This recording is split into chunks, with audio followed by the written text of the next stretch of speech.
O primeiro assunto que a gente vai tratar aqui, eu acho que não poderia ser diferente, é o que está em toda a mídia, repercutindo muito, é essa ação da polícia, Alexandre, em Guararema, né, na Grande São Paulo. E a repercussão foi muito grande. Uma quadrilha explodiu caixas eletrônicos de 2 bancos na madrugada de ontem e a polícia interveio, matando 11 criminosos. Vamos para os detalhes dessa ação policial. Eram pelo que se diz, Vini, quase 30 bandidos ali fortemente armados em 5 carros, é isso? Exatamente, Edgar. Cerca de 25 bandidos fortemente armados que fizeram aí essa ação em Guararema, mais especificamente em 2 agências bancárias. Eu já quero chamar a atenção do nosso ouvinte espectador do Morning Show para essa foto que está na nossa tela, Edgar. Você perceba, uma das agências que foram aí atacadas por esses bandidos vizinha de porta com uma das delegacias da cidade, para você ver a ousadia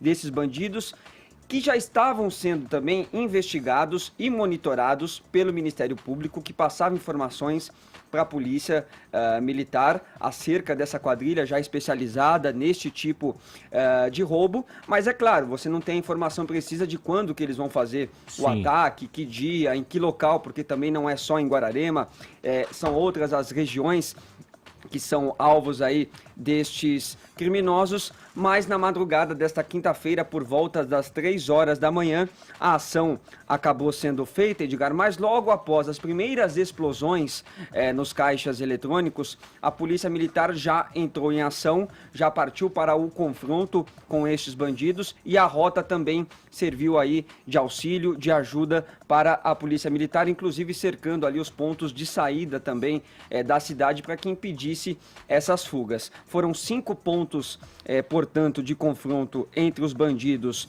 e os policiais, o que deixou aí 11 bandidos mortos e 3 foram presos. Os outros conseguiram fugir ou pelas estradas ou pelas matas, mas a polícia continua aí na busca, continua nessa investigação para capturar todos. E o mais importante, Edgar, nenhum civil, nenhum inocente acabou sendo morto ou ferido nesta ação. Inclusive o pessoal da família, né? Que foi feita refém. Um desses que acabou fugindo, acabou entrando em um condomínio, fez uma família refém e um porteiro também. A polícia acabou efetuando também a ação neste local. O bandido acabou sendo morto e a família e o porteiro não foram feridos. Na ação também a PM apreendeu 8 fuzis, 2 espingardas calibre 12, 4 pistolas e também coletes à prova de bala. Realmente eles estavam aí fortemente armados. Algumas viaturas também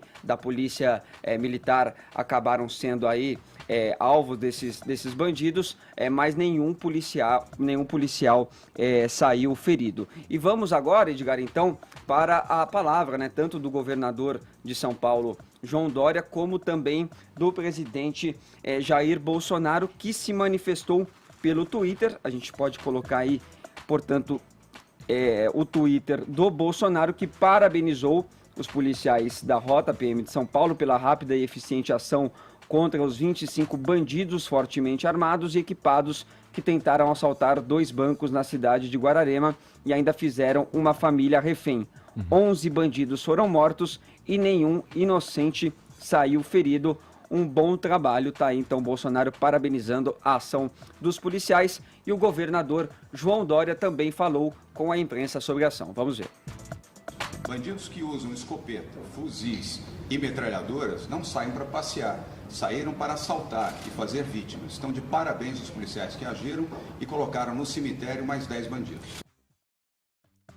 É isso, Edgar. E no próximo dia 10, no Palácio dos Bandeirantes, o governador João Dória de São Paulo vai realizar uma homenagem para esses e outros policiais que nos últimos 30 dias cumpriram aí, segundo João Dória, a missão de defender o cidadão de bem, o patrimônio privado e público agindo contra os bandidos. Certo, Vini, vamos lá, já vou acionar o Alexandre Borges, que está aqui com a gente, para uma avaliação, né, sobre esse caso aí. As declarações do Bolsonaro e do Dória vão ao encontro do que foi foi dito ali também, apregoado muito durante a campanha, né, Alexandre? Agora, fica uma impressão aí, e eu te passo essa bola destacando, que a inteligência, a antecipação da polícia é um fator primordial para que se combata, na mesma medida, o crime organizado, né?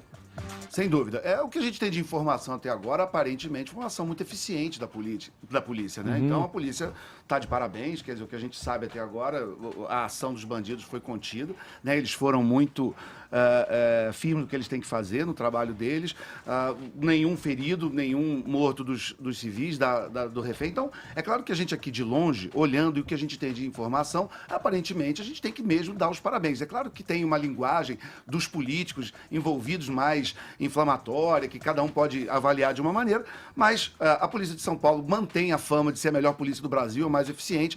Existe uma impressão de muita gente, quando vê fotos de bandidos sendo mortos, que é um justiciamento, que a polícia primeiro atirou e depois perguntou, mas não é a impressão que a gente tem, que houve um tiroteio, os bandidos resistiram à prisão, estavam fortemente armados. Então, hoje, São Paulo acordou um pouquinho mais segura. Quem entra nessa, entra sabendo do risco que, vai pra matar ou morrer. que tá correndo, né?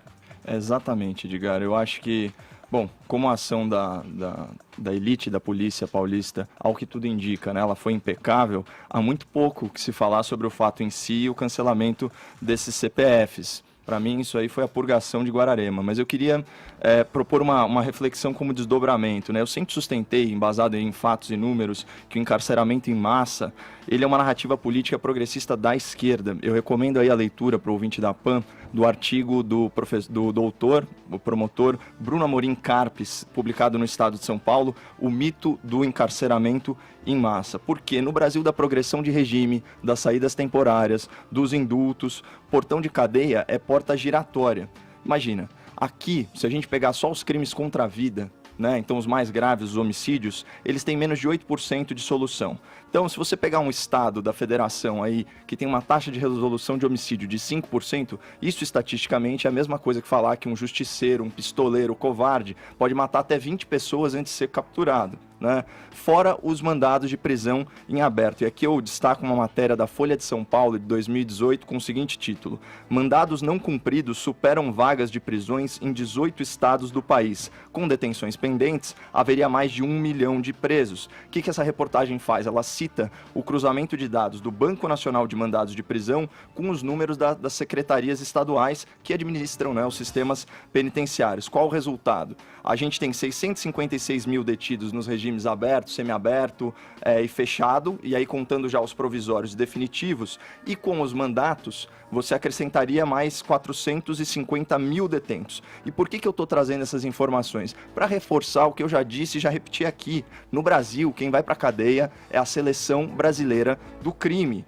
O que está mudando agora? Parece que o endosso das autoridades políticas às autoridades policiais e seu direito não só à legítima defesa como à segurança jurídica tornou possível que existe uma chance, né, da elite brasileira do crime ir parar não só na cadeia, mas também no cemitério, em razão das suas escolhas pessoais e do risco inerente à atividade, como você bem colocou, Edgar. E esses criminosos que a gente está falando, eles são criminosos profissionais, armados até os dentes, em carros blindados. Muitas vezes melhor armado que a própria polícia. Quase 100% Você viu a foto das vezes. A foto dos fuzis ali, os explosivos, né? É uma coisa de louco, de guerra. Né?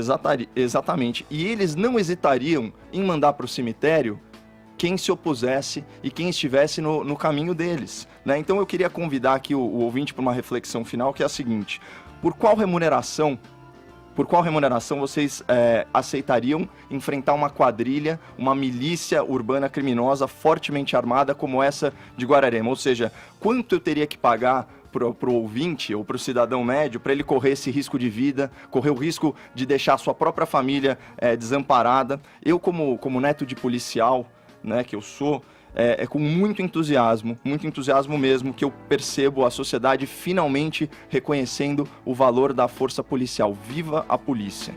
Ô Caio, só um pequeno complemento, concordando com você, a gente tem que acabar um pouco esse mito de que o Brasil prende muito. O Brasil não prende muito, o Brasil prende pouco, né? O que existe é uma profecia autorrealizável. O Brasil não constrói cadeia, não constrói presídio, você tem uma superpopulação, uma superlotação, mas é feita por quê? Por falta de construção de presídio. Não porque o Brasil prenda mais. Tem se faz muita maquiagem com esses dados, se junta as prisões, as condenações onde os presos estão em semiaberto, em regime aberto, prisão domiciliar, e passa a impressão que está todo mundo preso, não está. O sujeito no semiaberto, por exemplo, ele só dorme na cadeia. Ele passa o dia inteiro na rua. Tipo hotel. Exatamente, ele usa a cadeia de hotel. A gente paga o hotel do sujeito. E ele ainda sai naqueles feriados, Dia das Mães, Dia dos Pais, enfim, tem uma série de vantagens de progressão de pena. Então, por exemplo, num caso típico de roubo, onde um bandido desse pega um fuzil, aponta para você ou para alguém da sua família, se ele der o azar de ser pego, né, porque só, como você citou, 8% dos casos o autor é identificado, né, 92% não sabe nem quem fez o crime, não tem investigação, enfim. Mas nesse caso dos 8%, quando o sujeito dá azar de ser pego, ser investigado e condenado, uma condenação típica de roubo é 5 anos e 4 meses. Então ele vai ficar o quê? Ele vai ficar 11 meses, só menos de um ano na cadeia, em regime fechado. Em menos de um ano ele já está na rua, em semiaberto, passeando e cometendo muitas vezes crime de novo.